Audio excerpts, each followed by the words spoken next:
Hey, how's it going? In today's videos, I'm going to be taking a look at different allocation of capital and how governments are managing its budget, if anything. That would be perhaps a lot of ways of myself and the way how I'm thinking, right? Share my views since everyone's up to them how they're looking to decide of how they're going to be allocating capital, if anything. Myself, I'm going to be taking a look at research and development, in particular this area, as well as not necessarily the size of governments that I'm going to be looking at, but how governments allocating capital, percentage of its capital, and how it's been allocated. Let's start with research and development, and I'm going to be taking a look at top 10 governments out there who allocating large percentage of its entire country's GDP to research and development. Let's start from top and work our way down and try to take note of something that those governments are doing great. Uh, all the numbers might be not the most recent ones looking to today's date, but I'm going to be looking to information what's available of 2022. First one, that would be Israel, and Israel is allocating 5.9% of its GDP to research and development. Let's try to understand why this government is doing that.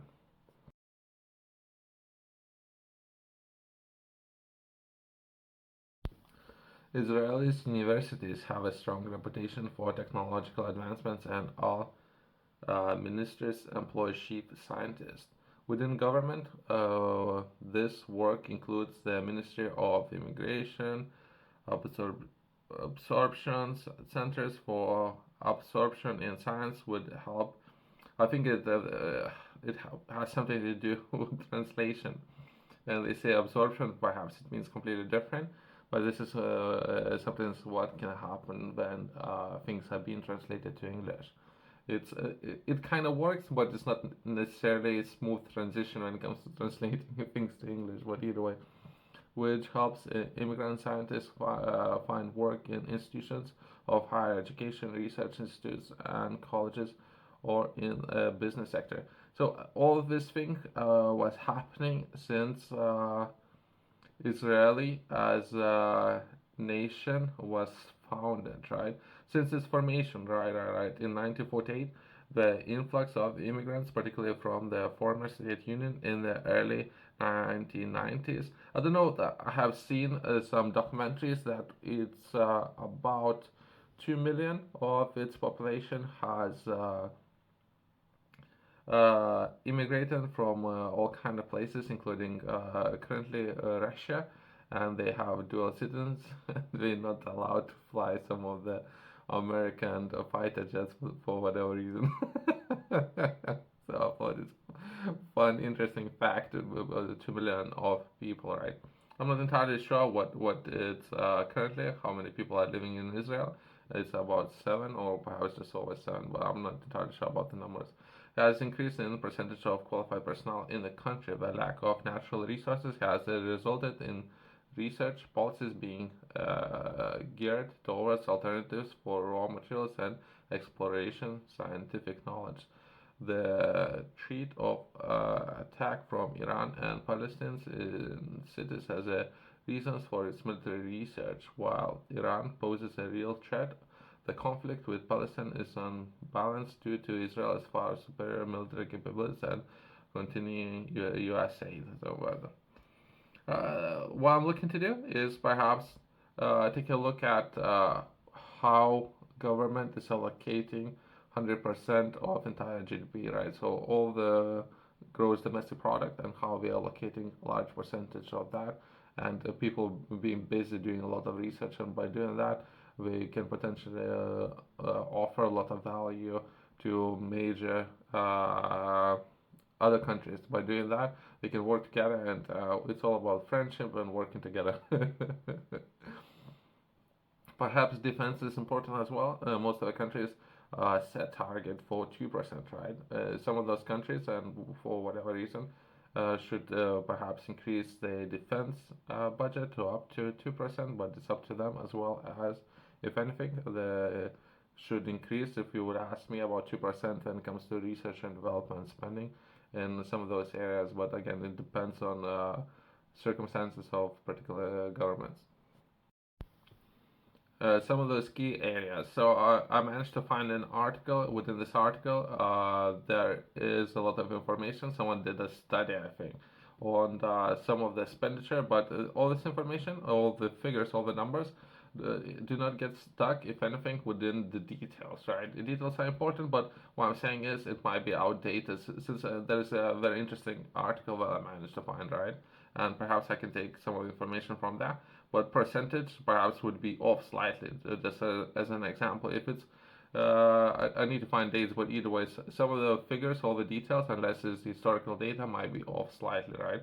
If anything, let's take a look at or do a deep dive in how we would structure expenditure when it comes to research and development, and what would be key areas what this country would focus on. In particular, some of those countries, they have a lot of natural resources, so they can get away without improving the output and the way how they think about a lot of things. So some of those countries can get away with that, but all the other countries need to improve that. How they developing workforce, how they work on new projects, how they looking to improve different areas. I personally believe that would be the focus of many countries. Within the article, there would be highlighted some of those areas, right, and how they would structure expenditure when it comes to research and development. That would be open economy strongly anchored in the world market. So it would be open when it comes to trade and doing business with the rest of the world, which would look a lot in the world market. So establishing those networks, right? From there, intense research and development is something that I'm looking to highlight within this video, where people looking to develop new products and services, and it's something that would be core areas of which I personally believe everyone within the business should focus on, not necessarily government itself. Government perhaps should lead the way, but all the business leaders who most likely should focus on perhaps having at least 2% expenditure when it comes to research and development, and developing or improving their products and services, right? From there, strong government support. So when it comes to perhaps expenditure that they have, as well as building those systems, within those systems, they're looking to support strong economies, so businesses operating within those economies, right? Next one would be academic excellence. So when it comes to developing perhaps know-how within people within those governments, right? From there, we progress into number 5, thriving entrepreneurship. So that would be some of those areas where a lot of people looking to focus on and developing entrepreneurship and that mindset. Briefly, otherwise this video might become too long. If anything, I'll publish a link to this article for those of you who are interested to study some of those economies, or understand some of those economies and how those economies are performing a little bit better. I would highly recommend to take a look at this article, right? If it's something that you like to study, because they're going perhaps slightly too much in the detail, and I have only 10 minutes, so I wish I had more, right, to cover some of those areas. But we're gonna just move along, because otherwise we might get stuck into those details, and see there's gonna be a half hour long, so it would be too much of everyone's time taken away from the day. There's so much information, right? I'll briefly, because I'm following what's happening in the world in some of the mega projects, right? Some of those investments made within some of those parts within Israel, right? So when it comes to ranking, Israel is currently at the forefront, right? Number one when it comes to expenditure, when it comes to research and development, right? As well as some of those projects that they're looking to develop. Some of those companies, the way how Israel as a government, they're structuring that will be, they are currently some of the 300 RSD centers in Israel. So 300, that's a lot. Currently, it's something that I'm doing a lot of work trying to find all those centers within the UK, right? I'm not entirely sure how many of those centers are available, right? I'm constantly covering those, So perhaps I can bring more people's attention to those centers and how business can collaborate with those centers. But I didn't realize there are so many within Israel. I'm trying to find many of those within Europe and UK, but perhaps we'll take a look at what's happening with other countries as well as leading international companies such as top, or without promoting any of those, right? Such as top technology companies. So most of those, for whatever reason, might be based in America, right? And when it comes to America, perhaps it's laws within the country and the way how the government, business friendly laws, and how easier compared to other governments might be scaling business, right? Perhaps that could be one of those reasons why there might be so many tech giants within the US, and all of those tech giants looking to collaborate and work together with other places like Israel, and it's been highlighted with some of those reports that are being done. With perhaps worth taking a look at some of those details, right? Uh, it's within this article. Let's cover that briefly, what was happening in the past, and we'll finalize on what's been announced very recently. In 2017, Israeli startups were sold for 23 billion in 112 deals. 23 billion a year ago. That's a lot. That's a lot of dollars. Since there's a lot of currencies, let's stick to dollars for this article. But either way, here are some of the biggest deals over the last few years. So let's cover those deals. So how many deals they made and how many billions as a nation managed to pocket. Since there's the taxes and everything involved, right? 2018, electronic parts manufacturers of Tech is bought up by KLA Tencor for 3.4 billion, which is kind of great. Next one, 2017, Neuroderm, a developer of pharmaceuticals for treatment nervous systems, discovers was bought by Mitsubishi Tanabe for 1.1 billion. Social media gaming platform Playtika was bought by Giant Interactive in 2016 for 4.4 billion. Waze 2013 was driving navigation app was acquired by top one of those top technology companies by US without going into detail, right? In 2013 for 1.3 billion. They don't need more promotion, some of those companies. To 2016, 5 billion video software unit NDS was acquired by Disco in 2012. Disco is now said to be seeking a buyer for the unit. I'm not entirely sure what's happening, but Disco, I think it's worth a lot more right now, especially I don't know all the history. In 2006, M Systems, developer of the USB flash drive, is acquired by SanDisk for 1.5 billion. So that's just a quick overview about some of those projects within Israel of research and development and when it comes to technology and some of those projects and what's happening. But very recent one and some of those contracts that was signed. Let's take a look at very recent mega projects. People are definitely interested in learning more. I have published a book, Project Fifth Flow. Within this book, I'm sharing a lot of information, and particularly, I'm focusing a lot on well-being. I'm focusing on your body, right? And I'm sharing all the information that you would need to know about your body. In particular, when it comes to your body, I would highlight three particular areas. That would be some of those areas, rest periods, nutrition, everything what you are eating, as well as focusing on placing a lot of stress on your body and how your body can adapt to that. Everyone, when I was working in a gym, I would focus everyone coming through the doors and how I would break down the people, and based on that, I would be able to offer them training routines and how they can approach fitness. I'm sharing a lot of that information within this book for people who are interested, in particular if you are finding yourself as a beginner level or if you're looking to progress in something perhaps more making money from fitness, right? You can find all information in QR code in the corner as well as company's website below.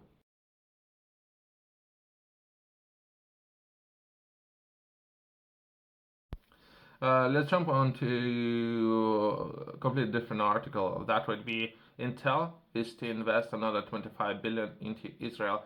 Intel is making a lot of moves, and they are investing in other governments as well, and including Israel, right? So this organization is looking to invest and, if anything, expanding to a lot of blue markets. Uh, Kind of great, and it's not necessarily limited to Intel. Some of those top US companies are looking to expand to Australia, Europe, and other countries, and we're investing a lot of billions. That's what I'm saying, right? Some of those countries, including Tesla, right? Look at it. So a lot of countries, a lot of governments, and a lot of things are happening. But within this article, Israel Prime Minister Benjamin Netanyahu announces on Sunday. We're taking a look at Monday, 19 June 2023. So it's a very recent announcement that was made that Intel will invest 25 billion on semiconductor manufacturing facilities in the country. I congratulate the tremendous achievement for the Israel economy, and IS 90 billion, the largest investment by an international company ever in Israel.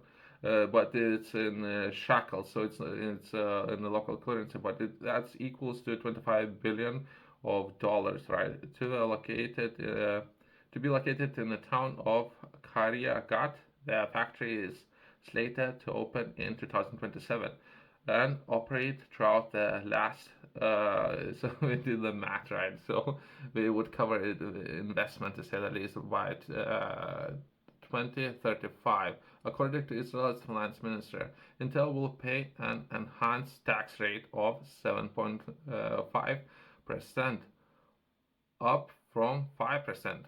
I don't know if there's any accurate information there.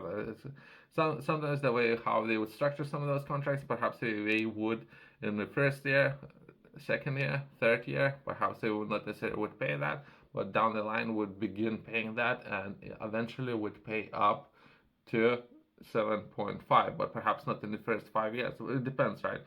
They would structure those contracts slightly different depending on, and because of that, then it makes sense why it starts from 2027 and lasts until 2035. That makes sense. So perhaps the tax rate will be ramped up later once it will go full life, right? But again, I don't know. But this is some information available out there. People out there who are reading some of those contracts would understand what I'm talking about. But either way, but also receive a grant worth of 12.8% of total investment of the conditions of Chibzal's commitment are upheld. So there's some details about the contract, but either way, without going too much into detail, so a lot of firms from US looking position themselves within Europe, Israel, and Australia, other places, and they're making over some of those countries making large investments in the different regions. For people who are paying attention, this is one of those reasons, as well as access to labor markets, right, and different markets. Some of those markets are blue markets, as well as some of those governments are looking to expand when it comes to infrastructure, which is kind of great, making a large move. Thanks for watching. I'll see you next one.